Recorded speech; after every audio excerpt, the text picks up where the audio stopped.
sëñ bi man sama feebar leen dong la man sama awra lay téye di ci foofu ba sama man di ci génn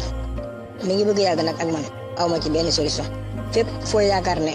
war naa fa taxaw pour faju taxaw naa fa ma nekk nag xale bu ndaw ay 24 ans yooyu daal lay am mais lii daf ma commencé sonal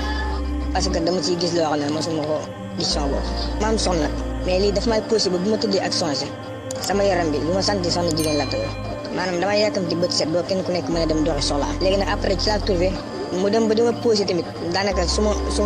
fo ak sama bopp moo may gënal tëdd ak soxna si moo bëgg ma yàqal lu bari nag mënuma ci dara may ragal ni lii est-ce que fi la yem est-ce que du ma def beneen effet est-ce que du ma indil problème parce que lii su fekkee da nga koy def lu garaawul yàlla xam ne lii marqué na ma loolu dama ci gis nag yeneen yoo xam ne xale laa bu ndaw 24 ans laa mais loolu sama feebar bii moo tax ma teel a marié parce que damay bëgg comme ça mu ay feebar ak yeneen ndax soo gisee ma teel a marié mooy man dama yaakaaroon ne su ma marié actuellement nii